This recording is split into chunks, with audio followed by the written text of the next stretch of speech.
आज हम बात करेंगे छत्रपति संभाजी महाराज की।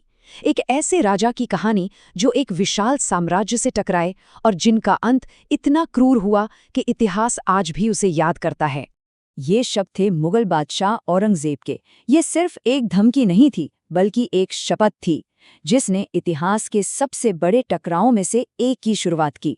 तो 1681 में जब संभाजी महाराज सिंहासन पर बैठे, वो जानते थे कि मुगलों से लड़ने के लिए सिर्फ इंतजार करना काफी नहीं होगा। उन्हें एक जोरदार और पहली चोट करनी थी। और उनका पहला निशाना बना बुरहानपुर, जो दक्कन के सबसे अमीर शहरों में से एक था। उनका प्लान देखिए कितना शानदार था। पहले उनके सेनापति हमीर राव ने एक झूठा हमला करके शहर के सैनिकों को बाहर निकाला, और जैसे ही वो बाहर आए, संभाजी महाराज ने अपनी छिपी हुई फौज के साथ उन पर धावा बोल दिया। ये एक ऐसी चाल थी जिसने दुश्मन को सोचने का भी मौका नहीं दिया। ये हमला एक बहुत बड़ी कामयाबी थी। इससे न सिर्फ मराठा खजाना भर गया, बल्कि मुगलों को एक मनोवैज्ञानिक चोट भी पहुंची। सोचिए, 2 करोड़ रुपए, उस जमाने में ये कितनी बड़ी रकम रही होगी।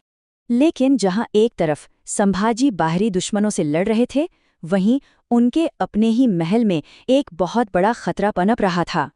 और ये देखिए, साजिश करने वाले कौन थे। एक तरफ उनकी अपनी सौतेली माँ सोयराबाई, जो उन्हें हटाकर अपने बेटे राजा राम को राजा बनाना चाहती थीं, और दूसरी तरफ औरंगजेब का बागी बेटा शहजादा अकबर। दोनों के मकसद अलग थे, पर दुश्मन एक ही था, संभाजी। लेकिन कहानी में एक जबरदस्त मोड़ आया। शहजादा अकबर ने पूरी साजिश का पर्दाफाश खुद संभाजी के सामने कर दिया। इसके बाद संभाजी महाराज ने गद्दारों के खिलाफ सख्त कार्रवाई की। इस साजिश में शामिल सभी मंत्रियों को वो सजा मिली जो राजद्रोह के लिए तय थी, एक पारंपरिक और बेहद क्रूर सजा। अपने घर के अंदर की इस साजिश को खत्म करने के बाद संभाजी महाराज ने अपना पूरा ध्यान मराठा साम्राज्य को अंदर से मजबूत बनाने पर लगाया। उन्होंने अपनी सेना को मॉडर्न बनाया, अपने पिता शिवाजी महाराज की गुरिल्ला युद्ध की तकनीकों को और भी बेहतर किया, और एक ताकतवर नौसेना भी तैयार की। मतलब वो सिर्फ अपनी रक्षा नहीं कर रहे थे, बल्कि अपनी सैन्य शक्ति को लगातार बढ़ा रहे थे। प्रशासन में भी उन्होंने बड़े बदलाव किए। सत्ता को अपने हाथ में लिया ताकि भविष्य में कोई धोखा न दे सके। भरोसेमंद लोगों को बड़े पद दिए, और टैक्स कलेक्शन सिस्टम को मजबूत किया ताकि जंग के लिए पैसा कभी कम न पड़े।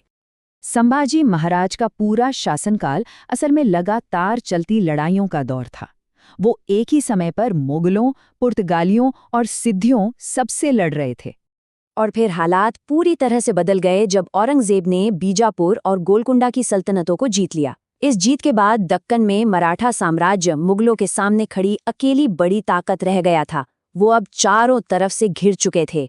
अपनी जबरदस्त गुरिल्ला रणनीति से संभाजी महाराज मुगलों को लगातार परेशान कर रहे थे, लेकिन उनका पतन लड़ाई के मैदान में नहीं, बल्कि धोखे से हुआ। और ये धोखा दिया उनके अपने ही बहनोई गणोजी शिर्के ने। उसने एक जाल बिछाया और चुपके से मुगलों को उनकी लोकेशन बता दी।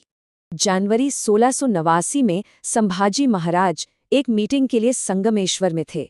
उनके साथ सिर्फ 200 सैनिक थे, जब 500 मुगल सैनिकों ने घात लगाकर हमला किया और उन्हें पकड़ लिया।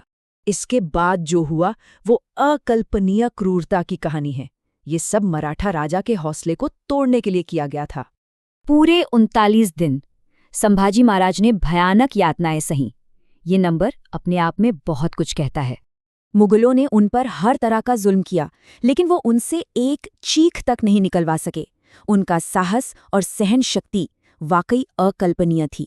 आखिर में औरंगजेब ने उनके सामने एक शर्त रखी। उसने कहा कि अगर वो इस्लाम कबूल कर लें तो उनकी जान बख्श दी जाएगी। इस पर संभाजी महाराज का जवाब परम स्वाभिमान और निडरता का प्रतीक था। इस जवाब ने उनका अंजाम तो तय कर दिया, लेकिन इतिहास में उनकी विरासत को हमेशा के लिए अमर कर दिया। औरंगजेब का घमंड तोड़ने के बाद 11 मार्च 1689 को संभाजी महाराज को मार दिया गया। उनके शरीर के टुकड़े टुकड़े करके नदी में फेंक दिए गए। लेकिन इस भयानक मौत से मराठों का हौसला टूटा नहीं, बल्कि इसने एक ऐसी आग जला दी जो आने वाले कई दशकों तक मुगल साम्राज्य के लिए मुसीबत बनी रही। तो सवाल ये उठता है कि क्या ये क्रूर अंत था या एक शहीद की अमर कहानी की शुरुआत?